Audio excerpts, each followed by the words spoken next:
அனைவருக்கும் வணக்கம். வாழ்க வளமுடன். நான் உங்கள் பாலசுப்ரமணி. நம்ம இன்னைக்கு பார்க்குற தலைப்பு என்ன அப்படின்னா, தொடர்ந்து உங்கள் வீட்டில் சுபகாரிய தடை ஏற்பட்டுக்கிட்டே இருக்குதா? அதுக்கு பெரிய பெரிய செலவெல்லாம் பண்ணிட்டீங்க, எங்கெங்கயோ கோயிலுக்கு போயிட்டு வந்துட்டீங்களா?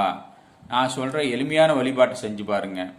நான் சொல்கிற எளிமையாட்ட வழிபாடும் உங்களுக்கு நேரங்காலமும் ஒத்து வந்ததுன்னா இந்த வழிபாடே போது உங்களுக்கு சுபகாரிய தடை நீங்கும்.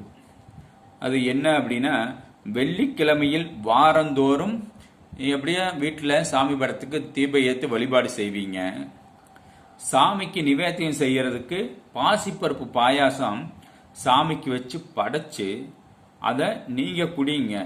நீங்களும் குடிக்கலாம், மற்றவருக்கும் கொடுக்கலாம். குறிப்பாக நீங்கள் சாமிக்கு வச்சு நிவேத்தியம் பண்ணிட்டு அந்த பாயாசத்தை கொடுங்க. கட்டாயம் உங்களுக்கு சுபகாரிய தடை நீங்கும். உடனே நீங்களும் ஏன் நீங்களும் கேட்காதீங்க. உங்களுக்கு அந்த நல்ல நேரங்காலங்கள் வந்ததுன்னா இதை நீங்கள் தொடர்ந்து செஞ்சுக்கிட்டு, சிம்பிளான வழிபாட்டில் இதை நீங்கள் தொடர்ந்து செஞ்சுக்கிட்டு வந்தீங்க அப்படின்னாவே உங்களுக்கு சுபகாரியம் தடை நீங்கும். வெள்ளிக்கிழமை ரொம்ப நல்ல நாள். இதை நீங்கள் பாசிப்பருப்பில் பாயாசம் இனிப்போடு சேர்ந்து செய்யும்போது உங்களுக்கு இனிப்பான செய்தி வரும். சுபகாரிய தடை நீங்கும். இதனை செய்து பாருங்கள். உங்களுக்கு நல்ல நேரம் கிட்ட நெருங்கிடுச்சுன்னா உங்களுடைய வாழ்க்கை சிறப்பாக இருக்கும், மகிழ்ச்சியாக இருக்கும்.